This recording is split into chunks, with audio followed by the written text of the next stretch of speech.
We have our eyes on Western New York development this morning as the Broadway Market prepares for what's usually the busiest time of the year. There are new plans to help revitalize the market for the future. So you're looking right now at renderings of what the market could look like using funding from the Buffalo Billion. This is all with the goal to bring the market back to its glory days and attract some new visitors. Right now, the project is still in the planning stages, but after community surveys and meetings, developers think they know how to give the Broadway Fillmore neighborhood a boost. All new for you this morning, 7 Eyewitness News reporter Taylor Epps is showing us the 3 changes developers say will make the Broadway Market a regional attraction. And they just need to do a lot to just bring it back to what it used to be. Many of us remember the Broadway Market from years ago, the place that brought so many people together. Great meats, good customer service, and there's been a monument around here for a long time. Frank Cadera lives here in the neighborhood and stops by all the time. He really wants to see the market get a boost. A good shot of the arm, bring it up to par and everything, up to status.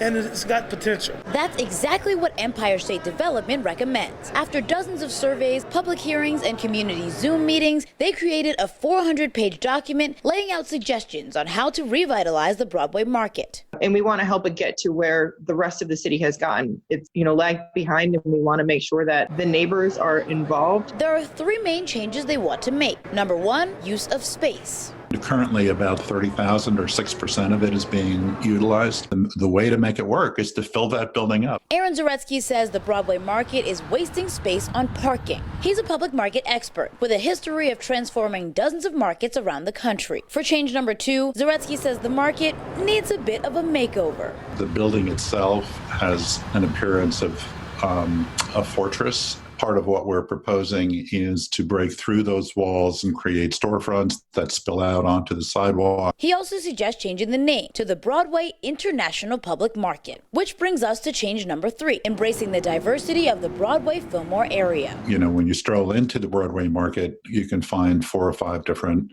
places to buy Polish foods, but nothing for the African American community, for the South Asian community, for the Muslim community. The goal is to make the market a regional attraction, giving this community an economic boost. And there's about 7 million people a year who visit Niagara Falls. I can see this being the second stop. Those people are not just going to shop at the Broadway Market. They're going to shop in the broader neighborhood. They're going to create jobs. They're going to create economic opportunities. Well, can you see yourself coming here more if those changes are made? Yes, definitely, I would. And we could enjoy it.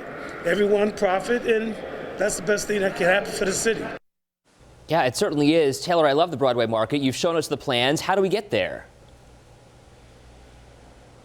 Well, Ed, this is a $50 million project that the state says could take 4 to 5 years to complete. And they say the next step is working with the city and the county to raise the rest of the money to then bring life back to the Broadway Market. And I love the ideas discussed in this piece too, Taylor, the idea of bringing the Broadway Market up to par with other parts of the city. We know it's been struggling for some time, and there are so many ways and so many people who want to see it become bigger and better than what it is right now. Taylor, thank you. We'll send things over to